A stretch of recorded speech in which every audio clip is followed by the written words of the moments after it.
InsideThunder.com. Powered by Wheeler Whitlock Insurance.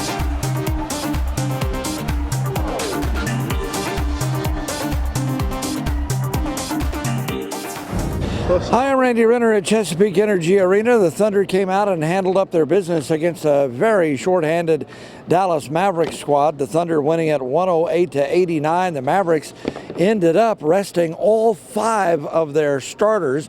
The Mavs, like the Thunder, playing on the second night of a back-to-back, but the Mavs a little bit older, and they had a couple guys that were dinged up tonight, and so Rick Carlisle opted to rest all of his starters. The Thunder, on the other hand, played everybody and ended up playing very well. Kevin Durant led scores with 29 points. Serge Ibaka had 20. The Thunder also had a big night from Dion Waiters.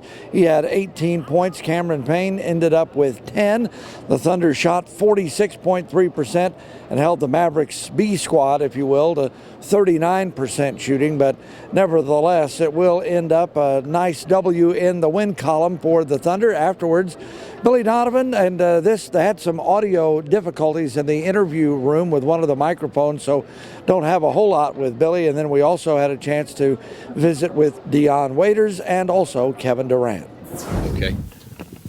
The first time I've ever done a press conference like this, but I thought Russell did a good job of getting into the teeth of the defense, and when it did, it opened up things. Because I thought once we attacked their defense and got the ball to the paint, good things happened. I thought that stretch there, we were way too much on the perimeter. Nothing was really at the rim. Coupled that with turnovers. Nick Gallo, OKCThunder.com. You mentioned it off the top a little bit, but could you expand on just kind of your assessment of how your guys handled them being shorthanded, still trying to accomplish some of the things that you set out to accomplish, rebounding the ball, preventing them from getting out in the fast break? Well, like I said, the guys that they were going to play didn't really absorb a lot of minutes the night before, and some of them didn't play. And I knew that they would come out and play with a lot of energy. The guys that absorbed the majority of their minutes, obviously sat this one out. Our guys, they played, obviously, last night and tonight. And we really just talked about, paying attention to who's on the court and what they're doing. And I thought our guys did a really good job, especially in that first half defensively. And the third quarter, we got up, I don't know what it was, by 26-28. And, we had, again, some inconsistencies. But, for the most part, I thought our guys did a good job. Murray Evans, AP. Coach, were you surprised as how chippy the game got and that Russell got that second tee and got ejected? I personally didn't think he should have gotten ejected. I was standing there right there in front of it. I'm anxious to see it on film because he drove, Barea bumped him. It was a foul. And then, and I don't think anything was done necessarily intentional, but after the whistle was blown, there was some more contact. I thought JJ kind of grabbed him. I don't know if he was trying to prevent him from falling, whatever. Russell was going by him. And all Russell did was kind of turn around. Didn't really do anything. So I didn't feel like it deserved an ejection. There was, they both didn't go at each other. The whole thing didn't start again. I just thought it should have been kind of move on from there, especially with Russell having one technical foul and Barea having 1-2. Just maybe handling that a little bit differently. But, Courtney's got to make the decision. He's out there. He's got to do a job. I've always said that about the officials. It's hard. So I'll be anxious to see, what my feeling is once I watch it there. But I didn't think Russell really responded so dramatically, in my opinion.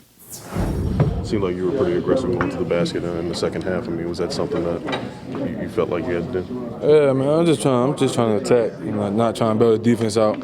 So, my thing is just attacking, putting pressure on the defense. They collapse, find open guys. What did you see going on in that skirmish or that first one with Russell?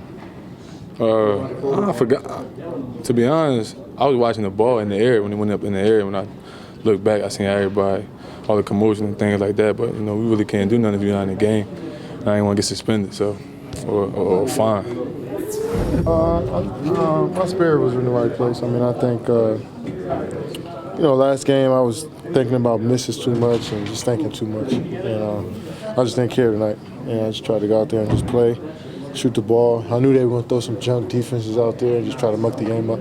So, zone, I'm a sniper, so I tried to just shoot them out the zone, but they stayed in it and just be aggressive. My teammates were looking for me, and I just try to, be aggressive within offense. You talked about on the road not being able to take a night off, not coasting.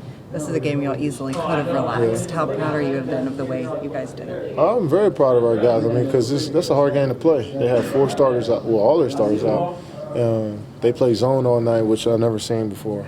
That was the first time I ever played zone all game in NBA. And we put 2 plays in before the game, and we executed them. We got good shots all night.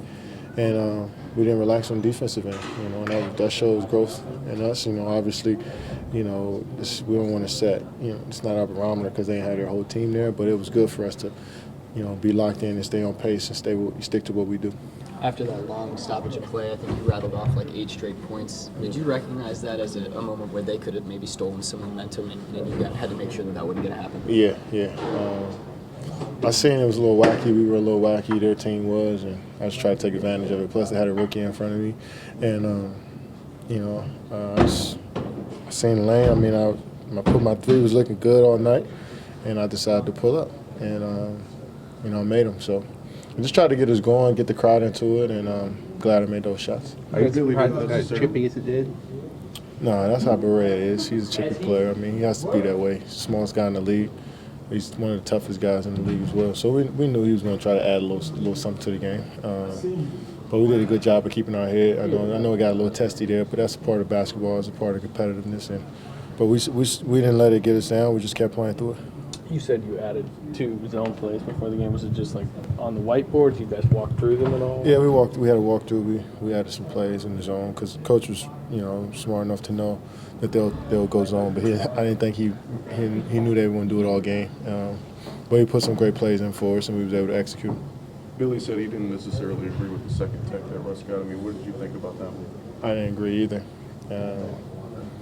But after the first skirmish, I guess they just tried to. You could tell all night they were calling it a little tight, and Barea was arguing with the ref, and Coach Carlisle was arguing with the ref to give him a tech. So you knew it was going to come after what happened early on. If that whole thing didn't happen before, that wouldn't even have been a tech. So I guess they had to kind of control the game, but it was unfortunate, and it was I'll end it there.